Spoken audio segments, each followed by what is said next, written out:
नमस्कार।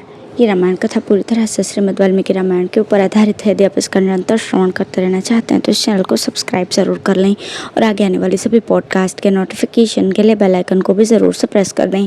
अब हम सुनेंगे 17वां सर्ग, विभीषण का श्री राम की शरण में आना और श्री राम का अपने मंत्रियों के साथ न्यायाश्रय देने के विषय में विचार करना। रावण से ऐसे कठोर वचन कहकर उसके अनुज विभीषण दो ही घड़ी में उस स्थान पर आ गए जहाँ लक्ष्मण सहित श्री राम विराजमान थे। विभीषण का शरीर सुमेरु पर्वत के शिखर के समान ऊंचा था। वे आकाश में चमकती हुई बिजली के समान जान पड़ते थे। पृथ्वी पर खड़े हुए वानर युद्धपतियों ने उन्हें आकाश में स्थित देखा। उनके साथ जो 4 अनुचर थे वे भी बड़ा भयंकर पराक्रम प्रकट करने वाले थे। उन्होंने भी कवच धारण करके अस्त्र शस्त्र ले रखे थे और वे सब के सब उत्तम आभूषणों से विभूषित थे। वीर विभीषण भी मेघ और पर्वत के समान जान पड़ते थे। वज्रधारी इंद्र के समान तेजस्वी, उत्तम आयुधधारी और दिव्य आभूषणों से अलंकृत थे। उन 4 असुरों के साथ 5वें विभीषण को देखकर दुर्धर्ष एवं बुद्धिमान वीर वानर राज सुग्रीव ने वानरों के साथ विचार किया। थोड़ी देर तक सोचकर उन्होंने हनुमान आदि सब वानरों से ये उत्तम बात कही। देखो, सब प्रकार के अस्त्र शस्त्रों से संपन्न वह असुर दूसरे 4 निशाचरों के साथ आ रहा है। इसमें संदेह नहीं कि ये हमें मारने के लिए ही आता है। सुग्रीव की ये बात सुनकर वे सभी श्रेष्ठ वानर साल वृक्ष और पर्वत की शिलाएं उठाकर इस प्रकार बोले, राजन, आप शीघ्र ही हमें इन दुरात्माओं के वध की आज्ञा दीजिए, जिससे ये मंदमती निशाचर मरकर ही इस पृथ्वी पर गिरे। आपस में वे इस प्रकार बात कर ही रहे थे कि विभीषण समुद्र के उत्तर तट पर आकर आकाश में ही खड़े हो गए। महाबुद्धिमान महापुरुष विभीषण ने आकाश में ही स्थित रहकर सुग्रीव तथा उन वानरों की ओर देखते हुए उच्च स्वर से कहा, रावण नाम का जो दुराचारी असुर निशाचरों का राजा है, उसी का मैं अनुज हूँ। मेरा नाम विभीषण है। रावण ने जटायु को मारकर जनस्थान से सीता का अपहरण किया था। उसी ने दीन एवं असहाय सीता को रोक रखा है। इन दिनों सीता असुरियों के पहरे में रहती है। मैंने भांति भांति के युक्ति संगत वचनों द्वारा उससे बारंबार समझाया कि तुम श्री रामचंद्र जी की सेवा में सीता को सादर लौटा दो, इसी में भलाई है।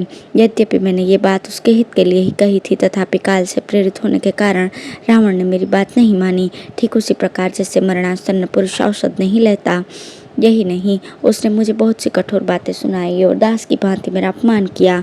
इसलिए मैं अपने स्त्री पुत्रों को वहीं छोड़कर श्री रघुनाथ जी की शरण में आया हूँ।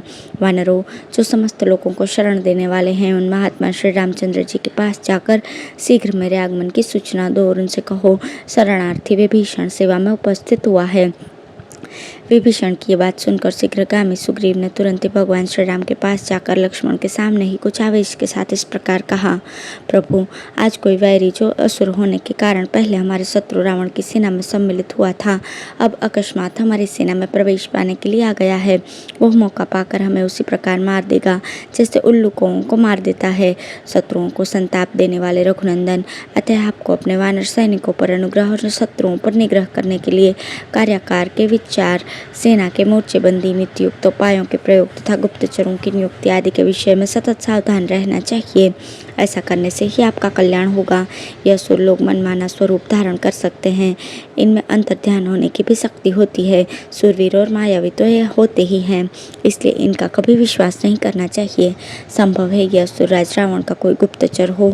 यदि ऐसा हुआ तो हम लोगों में घुसकर ये फूट उत्पन्न कर देगा, इसमें संदेह नहीं।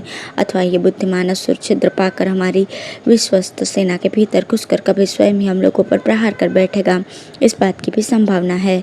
मित्रों की, जंगली जातियों की तथा परंपरागत भृत्यों की जो सेनाएं हैं, इन सब का संग्रह तो किया जा सकता है, किंतु जो शत्रु पक्ष से मिले हुए हों, ऐसे सैनिकों का संग्रह कदापि नहीं करना चाहिए। यह स्वभाव से तो राक्षसी है ही, अपने को शत्रु का भाई भी बता रहा है।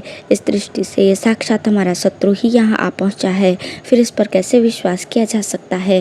रावण का अनुज जो विभीषण के नाम से प्रसिद्ध है, 4 राक्षसों के साथ आपकी शरण में आया है। आप उस विभीषण को रावण का भेजा हुआ ही समझें। उचित व्यापार करने वालों में श्रेष्ठ, मैं तो उसको कैद कर लेना ही उचित समझता हूँ।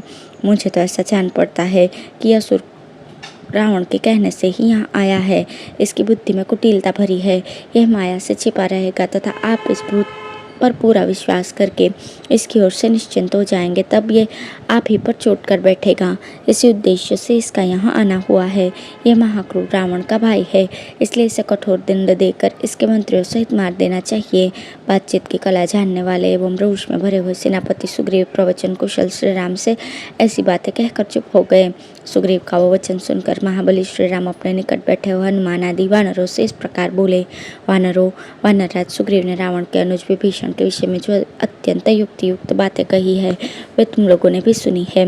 मित्रों की स्थायी उन्नति चाहने वाले बुद्धिमान एवं समर्थ पुरुष को कर्तव्य के विषय में संशय उपस्थित होने पर सदा ही अपनी सम्मति देनी चाहिए।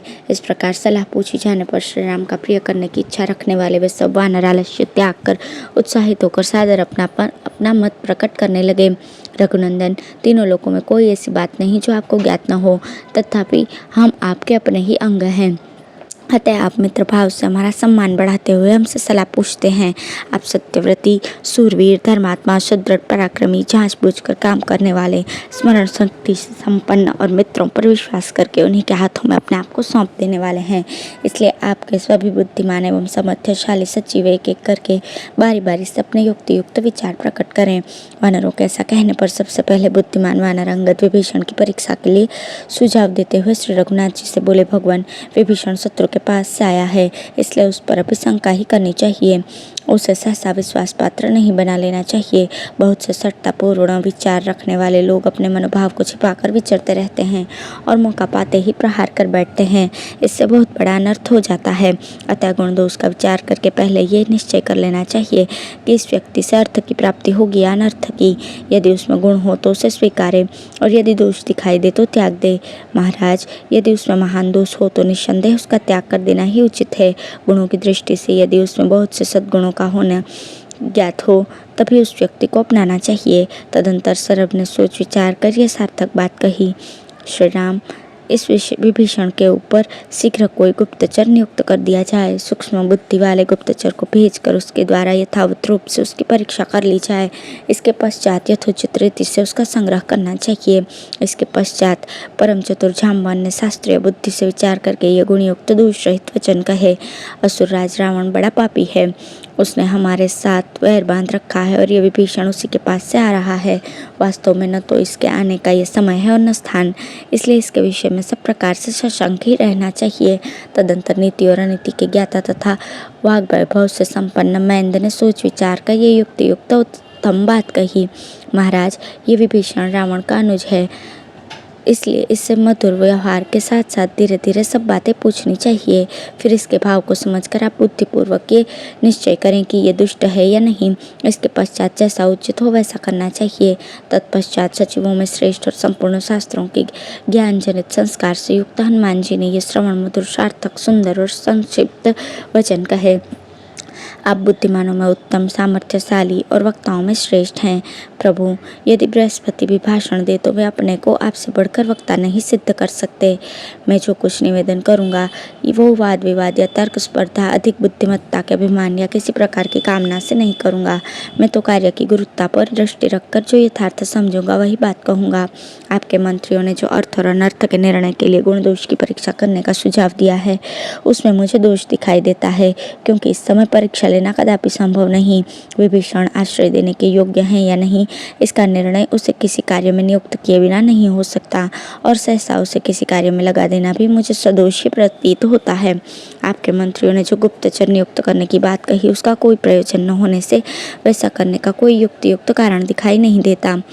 इसके अतिरिक्त तो जो ये कहा गया है कि विभीषण का इस समय यहाँ आना देश काल के अनुरूप नहीं, उसके विषय में मैं अपनी बुद्धि के अनुसार कुछ कहना चाहता हूँ, आप सुने।